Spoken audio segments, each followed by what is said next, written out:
Hey, I'm Selene, and today, I'm taking you somewhere the light doesn't reach, and the rules of physics seem to bend. Most people look at the ocean and see a horizon.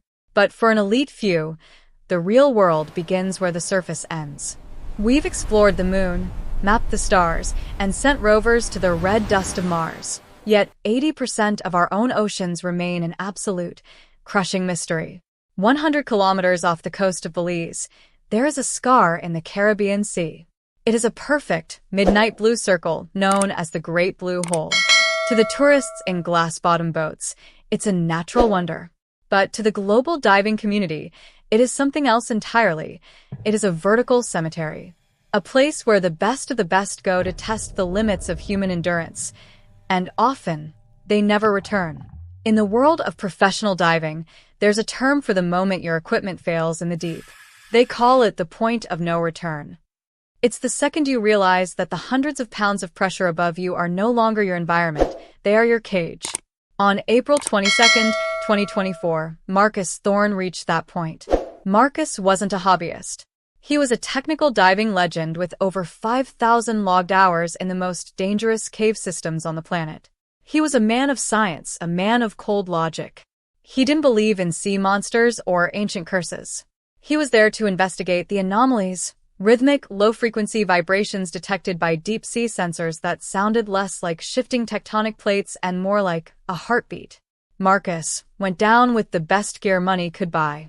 Triple redundant air systems, a tethered communication line, and a high-definition camera rig designed to see in total darkness. He had a 6-hour window. But within 40 minutes, the team on the surface realized they weren't just looking for a missing diver. They were looking for a man who had stumbled into a black spot in reality. What they found in the days that followed didn't just end a career. It changed everything we thought we knew about the deep. Because as it turns out, Marcus Thorne didn't just vanish into the water. He vanished into an untold story that has been repeating itself for nearly a century. Marcus Thorne's descent began at exactly 8:12 a.m. For the first 100 feet, the telemetry data was textbook perfect. His heart rate was a steady 65 beats per minute, the sign of a man who was completely at home in the abyss.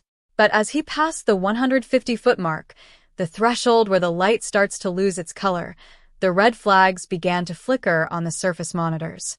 In his dive logs, recovered later from his wrist computer, Marcus noted a sudden, impossible thermal inversion. In the ocean, water usually gets colder the deeper you go. But Marcus reported that the temperature didn't just drop. It plummeted 30 degrees in a matter of seconds, reaching a near-freezing point that should have been physically impossible in the tropical Caribbean. But it wasn't the temperature that disturbed the safety team topside, it was the audio. Marcus was equipped with a high-sensitivity hydrophone. Suddenly, the team heard Marcus describe a phenomenon eerily similar to what hikers report in the deep woods, the underwater quiet. He told the surface that the sound of his own regulator, the constant, reassuring hiss whoosh of his breathing, had simply vanished. To Marcus, it felt as though he were diving through a vacuum. He was breathing, but the physics of sound had stopped working. Then came the visual distortion. At 250 feet, Marcus reported that the beam of his 50,000 lumen torch, a light powerful enough to cut through murky harbor water, was being eaten. Instead of a straight beam illuminating the limestone walls, the light appeared to be curving back toward him. It was as if the gravity at the center of the blue hole was so intense, it was pulling the photons themselves into a spiral. On the surface, the safety divers watched the tether. It wasn't drifting with the current. It was being pulled taut, vibrating with a high-pitched hum that set the support boat's hull ringing like a bell. Marcus's voice came over the comms one last time, stripped of its usual professional calm. He didn't sound scared. He sounded mesmerized. Before the team could initiate an emergency ascent, the tether went slack. Not because it snapped, but because it appeared to have been invited deeper. Marcus Thorne was no longer a diver.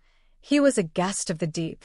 The true heart of the investigation, however, was the footage on the camera rig. Investigators from 3 different countries spent weeks analyzing the 45 minutes of recorded data. For the first half hour, it's a standard, methodical descent. You can see Marcus's gloves checking gauges and performing routine equipment checks. But at the 31-minute mark, the camera captures a shadow. Not a shark or a ray, but a humanoid silhouette wearing a vintage, brass-heavy 1890s diving suit, standing perfectly still on a narrow limestone ledge. At a depth that should have crushed a brass helmet like a tin can, the figure doesn't move. It just waits. In the final seconds of the audio, Marcus isn't screaming. He sounds calm, almost hypnotized. His final words weren't a plea for help, but a cryptic observation.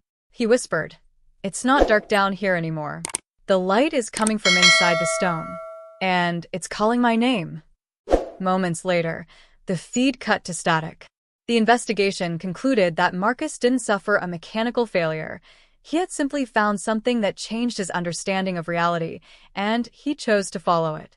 When the tether went slack at 8:52 a.m., the Great Blue Hole transformed from a dive site into a high-stakes forensic puzzle. Within 24 hours, a multinational recovery team arrived, equipped with side-scan sonar and autonomous underwater vehicles. They weren't looking for a survivor, they were looking for a reason.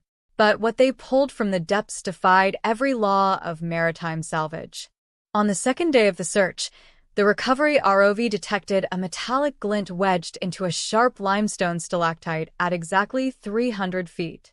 It was Marcus's primary camera rig, still powered on, its red recording light blinking like a heartbeat in the dark.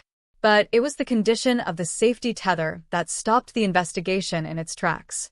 The 5-ton rated steel cable hadn't snapped under tension. It hadn't been frayed by the jagged limestone. It was cauterized. The ends of the steel strands were fused together into smooth, glass-like beads, as if they had been hit by a localized blast of heat exceeding 1,500 degrees Celsius. In the crushing, cold pressure of the deep ocean, such a heat source shouldn't just be impossible, it should be non-existent. While the official Coast Guard report cited nitrogen narcosis leading to a fatal cognitive error, they conveniently ignored the data that didn't fit a standard drowning. The most glaring piece of overlooked evidence was the sonar log from the recovery vessel, the SS Challenger. During the 3-day search, the ship's multi-beam sonar detected a massive, rhythmic acoustic signature emanating from the very floor of the hole, nearly 410 feet down. It wasn't the sound of shifting tectonic plates or escaping gas. It was a pulse, one low-frequency thump every 60 seconds, perfectly timed. It was a heartbeat. When the team attempted to deploy a tethered ROV to investigate the source of the pulse, the results were catastrophic. Every time the drone crossed the 350-foot threshold, its electronics experienced a total fried state failure. It wasn't water ingress. It was an electromagnetic surge coming from the rock itself. The technicians noted that the surge felt deliberate, as if the blue hole were engaging a localized jammer to protect whatever was resting at its base. Then there is the 40-year cycle. In the local archives of Belize City, there are dusty, handwritten ledgers that the modern tourism boards would rather you didn't see. These records reveal a chilling pattern of elite disappearances that occur with mathematical precision. Every 40 years, on the exact same lunar cycle in April, a high-level diver vanishes in the Great Blue Hole. In 1944, it was Lieutenant Commander Thomas Reed, a decorated Navy salvage diver. In 1984, it was Elena Vance, a world-renowned cave explorer who had successfully mapped the most dangerous blue holes in the Bahamas. And now, in 2024, Marcus Thorne. In every single case, the circumstances are identical. The diver is at the absolute peak of their career. They are diving solo or with a small, trusted team, and they are found with fused or melted equipment, while their bodies are never recovered. Most disturbing is a piece of evidence found by a local fisherman 2 weeks after Marcus vanished. He pulled a standard-issue diving weight belt from his nets, 3 miles away from the blue hole. The lead weights hadn't been bitten or crushed, they had been etched. Someone or something had used a fine, needle-like tool to carve a series of complex geometric symbols into the soft lead. Symbols that don't match any known human language, but bear a striking resemblance to the glitch patterns Marcus reported seeing in his final moments. The authorities confiscated the belt within hours, claiming it was environmental debris, But the photos taken by the fishermen tell a different story. They tell the story of a man who is trying to leave a map for anyone brave enough to follow him into the mouth of the deep. Today, the area around the anomalies is a restricted zone. The official files on Marcus Thorne are classified as a maritime disappearance, but those who have seen the ghost footage know better. Marcus Thorne's final journal entry was etched into the casing of his camera with a dive knife. It simply read, "The pressure isn't pushing me down, it's pulling me in." Marcus remains part of the deep. But if you ever find yourself looking out over that perfect circle of blue water, remember, some depths aren't meant to be measured. I'm Selene, and some stories are better left untold. If you've ever seen something beneath the surface that didn't belong, tell me in the comments. I'm listening. Until next time.